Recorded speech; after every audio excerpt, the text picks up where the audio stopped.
નમસ્તે મિત્રો, આ વિડીયોની અંદર આપણે ફ્રીક્વન્સી એડવર્બ્સ જોવા જઈ રહ્યા છીએ, અથવા એને કહેવાય એડવર્બ્સ ઓફ ફ્રીક્વન્સી. ફ્રીક્વન્સી એટલે આવૃત્તિ દર્શાવતા ક્રિયા વિશેષણ રૂપી ઉપવાક્ય. હવે આ ટોપિક છે એ ધોરણ 10, 11, 12 માટે ફંક્શનની અંદર મોસ્ટ ઇમ્પોર્ટન્ટ ફંક્શન છે. તો જુઓ, પહેલાં શબ્દો સાથે, એક્ઝામ્પલ સાથે, ગુજરાતી સાથે જોતા જઈએ છીએ. ખાસ ધ્યાન રાખજો, ઓલવેઝ એટલે હંમેશા થાય. 100%ની આસપાસ ક્રિયા બનતી હોય તો ઓલવેઝ શબ્દનો પ્રયોગ થાય કે I always get up at about 6:30 AM. હું હંમેશા સવારે 6:30 વાગ્યાની આસપાસ ઉઠું છું. ઓલમોસ્ટ ઓલવેઝ એટલે મોટા ભાગે 90% જેવી ક્રિયા બનતી હોય ત્યારે ઓલમોસ્ટ ઓલવેઝ શબ્દ વપરાય. I almost always get to class on time. હું મોટા ભાગે ક્લાસની અંદર સમયસર જ હોઉં છું. યુઝ્યુઅલી એટલે સામાન્ય રીતે 75% ક્રિયા બનતી હોય તો યુઝ્યુઅલી શબ્દ પ્રયોગ થાય. જનરલી પણ એમાં જ થાય. આઈ યુઝ્યુઅલી ઇટ લંચ એટ 12:30. હું મોટા ભાગે લંચ બપોરે 12:30 વાગે લઉં છું. ઓફન એટલે વારંવાર. અમેરિકાવાળા ઓફટન બોલશે. 50%ની આસપાસ ક્રિયા બનતી હોય તો ઓફન છે I often watch TV after dinner. હું વારંવાર ડિનર પછી ટીવી જોઉં છું. સમટાઇમ્સ એટલે કોઈક વાર. 25%ની આસપાસ ક્રિયા બનતી હોય એટલે કે 20 થી 30% ગમે તે ચાલે. I sometimes read a book in the evenings. હું કોઈક વાર સાંજના સમયે પુસ્તક વાંચું છું. સેલ્ડમ એટલે ભાગ્યે જ. સેલ્ડમ, રેરલી, હાર્ડલી એટલે ભાગ્યે જ થાય. 10% ક્રિયા બને. I seldom go to bed before 10 PM. હું ભાગ્યે જ 10 વાગ્યા પહેલાં સૂવા માટે જાઉં છું. નેવર એટલે કદી નહીં. 0%. I never sleep more than 8 hours.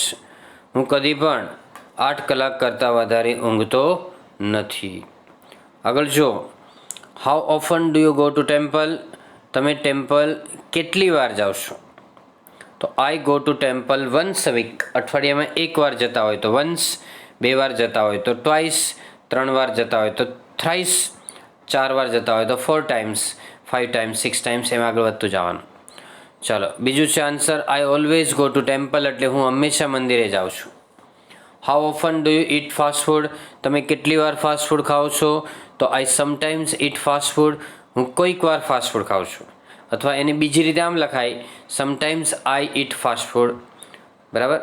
જો મોટા ભાગે સબ્જેક્ટ પછી એટલે કે કરતા પછી આવે છે, છતાં પણ એને આગળ પણ લખી શકાય અને છેલ્લે પણ લખી શકાય કે I eat fast food sometimes, એમ પણ ચાલે ખરું. નંબર 3 છે how often do you tell a lie. એટલે તમે કેટલી વાર જૂઠું બોલો છો? તો આગળ છે I never tail a lie એટલે હું કદી જૂઠું બોલતો નથી. Vote do you do on Sunday. તમે સન્ડે શું કરો છો? નથિંગ મચ એટલે કાંઈ વિશેષ નહીં.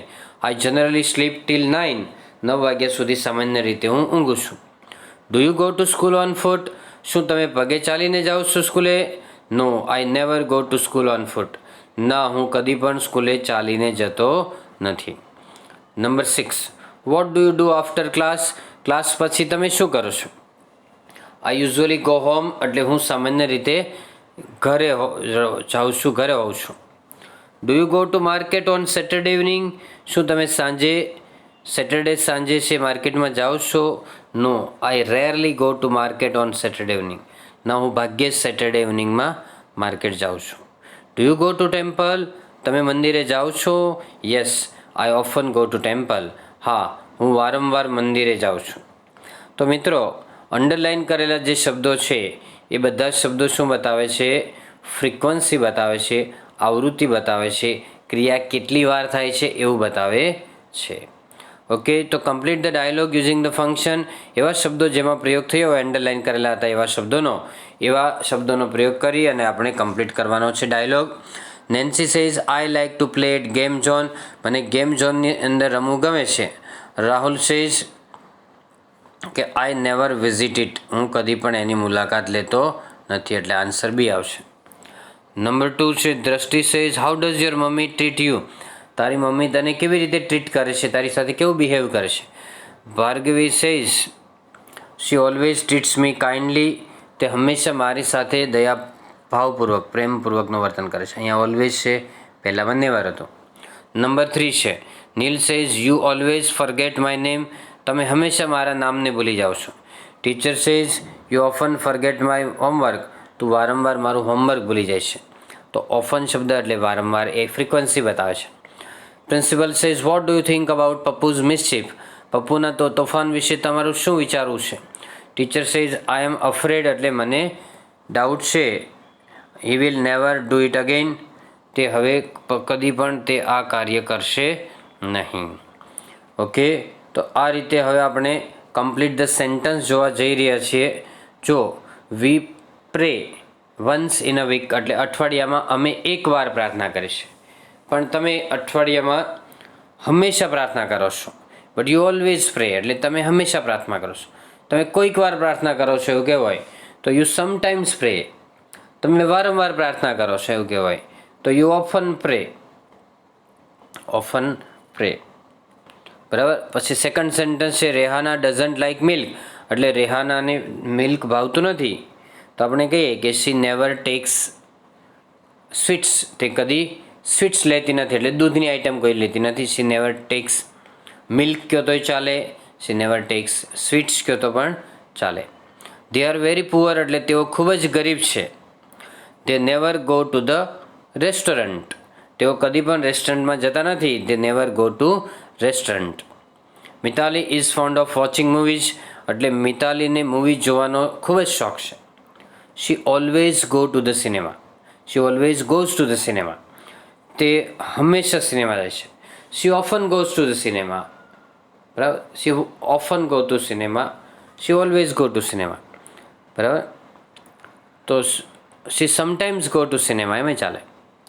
નેક્સ્ટ છે નંબર 5ની અંદર she goes to school daily. તે સ્કૂલે રોજ જાય છે. And does her homework regularly અને તેનું હોમવર્ક નિયમિતપણે કરે છે. તો રેગ્યુલરલી શબ્દ આવ્યો છે, ફ્રિકવન્સી બતાવે છે. And does her homework regularly. My papa doesn't believe in God એટલે મારા પપ્પા ભગવાનમાં માનતા નથી. તો he never goes to temple. તે કદી મંદિરે જતા નથી. He never goes to temple. That main is illiterate એટલે પહેલો માણસ અભણ છે. He never buys a newspaper.